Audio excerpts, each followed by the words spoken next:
Welcome on into the Wolverine recruiting show. Clayton Safey here with EJ Holland and Tim Verghese.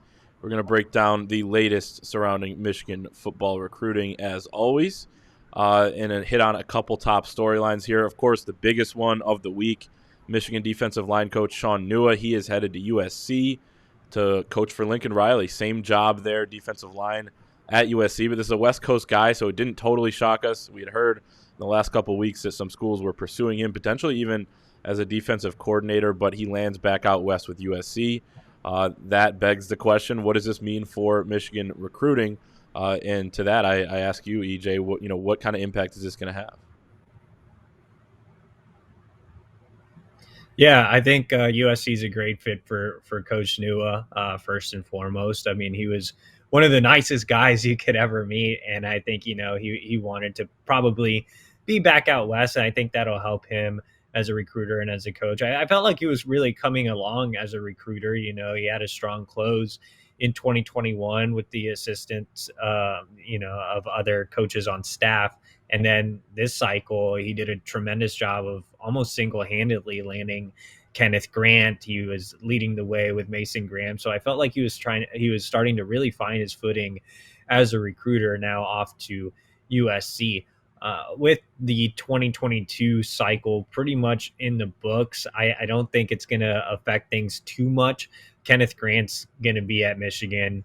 There's nothing to worry about there, even though Nua was his primary recruiter. And I'm sure Kenneth isn't, ecstatic about him leaving. I feel like Kenneth, always wanted to be at Michigan regardless. I think one to watch is Mason Graham, even though he's an early enrollee and has already signed with Michigan. The days where you have portal hopping, it's something to watch. And I'm not, trying to over speculate and say Mason Graham is someone we're worried about. It's just something that we're going to do our due diligence with and check in on, just because Nua and Courtney Morgan, who left to Washington, were the two lead recruiters in that recruitment. So we're going to just check in on Mason Graham. But both of those guys are already signed.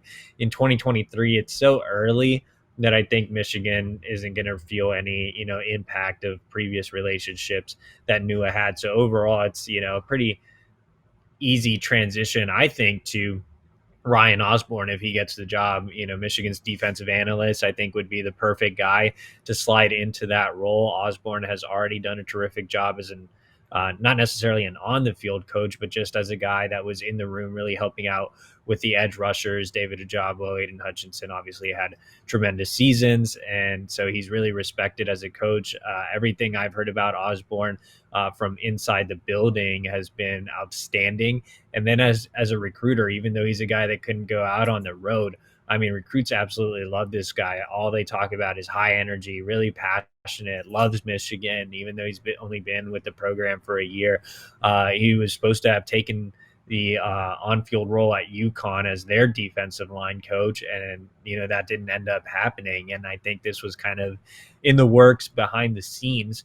And so I do feel like Osborne would be a terrific hire. He already has pre-existing relationships with highly touted edge rushers like Anthony James, who is being recruited in that Aiden Hutchinson role and might be the top guy on the board there. And then you have freak Nicholas Harbaugh, who's being recruited as pretty much anything, but has more upside as an edge rusher who's a top overall target from the DMV. There's relationships there with Osborne already, so just a lot of guys that Osborne already knows. So I think it would be a seamless transition if they were to go that way. So losing Nua, I don't think is going to have too much of an effect moving forward on 2023 recruiting. I think, if Osborne does take over, he will obviously have to develop more relationships with the actual line guys as opposed to the edge rushers.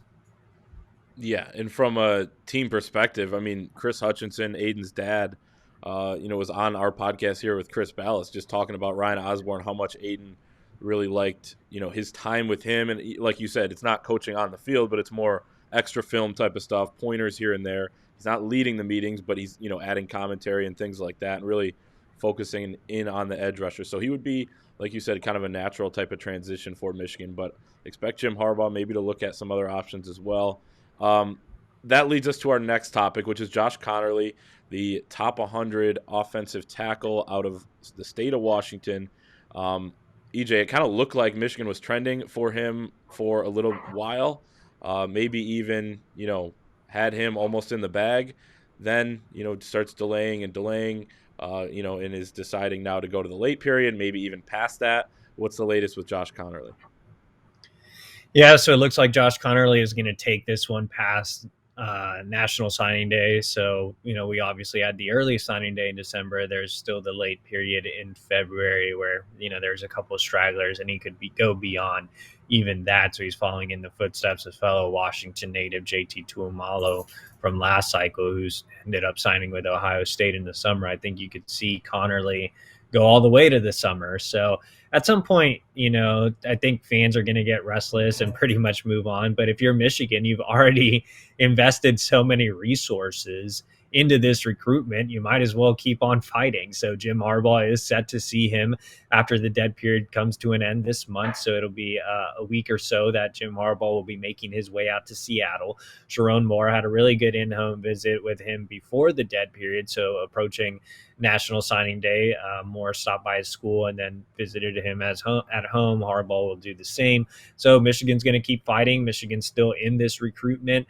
But at the same time, the longer this goes, the less optimistic I've been, especially with Conerly being out all the way out in the Pacific Northwest, with him already using his official visit for Michigan in September for the game against Washington. I feel like to get him back on campus for an unofficial visit is going to be tough. And then, you had schools up and down the West Coast just make new hires. You had USC hire Lincoln Riley. Oregon has a new staff. Washington has a new staff. Washington brought in Courtney Morgan from Michigan to lead their recruiting department. So there was already a pre-existing relationship there. So yeah, I think Conerly is going to officially visit all three of those schools, look at a few others as well. So that's kind of the latest with him, is we're just kind of in for a 22 recruiting marathon with Conerly. Definitely. And, we'll continue to see how that one plays out or drags out and go from there, essentially. The last bit of news real quick before we go, Michigan early enrollees, most of them on campus, some others trickling in over the next week or so. But I think it's 14 guys or 13 guys for Michigan that are going to be coming in early, and that's big. We saw a few of those types of guys make impacts on the field this past season. Junior Colson, J.J. McCarthy, Donovan Edwards. Tim, we'll start with you. What are you most excited for out of this group of guys coming in early and, what they might be able to do with that extra time on campus? Yeah, I think the the easy answer is obviously, Will Johnson and Keon Saab. Obviously, Will's been around the program for a long time, so, he's got a bit of a head start on some of the other early enrollees. So, but it's going to be interesting to kind of see how high Will can fly. This spring, how high can he get on the depth chart? How can he lock down a starting spot like this spring? That's going to be something that I'll keep an eye on. But going in a little different direction, I think Colson Loveland's someone I'm really interested to see what type of impact he has this spring. Obviously, there could be some attrition in the tight end room. We're kind of just waiting and watching to see what happens there. Eric, made a tweet or put an Instagram post that indicates he could be returning. But, if he doesn't, can Colston have a early impact? Can this extra time in the weight room, on the practice field, around the program, can that help him make an early impact? So I think Colson's one I've got an eye on. I mean, mainly because, on top of just his regular talent, I think, his recruitment down the stretch, a couple other schools were pushing. So, he was a coveted recruit, and he is a guy that I think, Michigan can do a lot of different things with.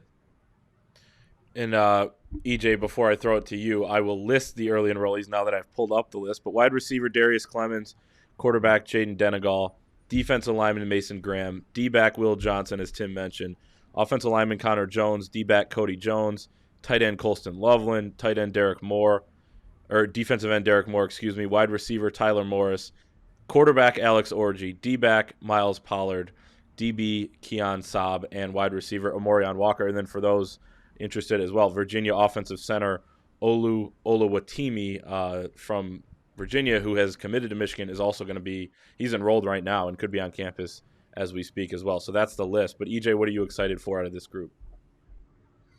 Yeah, I mean, Tim obviously mentioned the two defensive backs, Keon Saab, Will Johnson, but two guys he didn't mention, Darius Clemens, I feel like can make an immediate impact in that wide receiver room. Michigan doesn't really have a guy like Clemens who is 6'3", 205 pounds, but still runs a 4.37 40, which is absolutely insane. I think he's going to get on the field as a true freshman, or at least get in the rotation. And then Derek Moore, I mean, you saw what he did this week at Under Armour, earning the game MVP.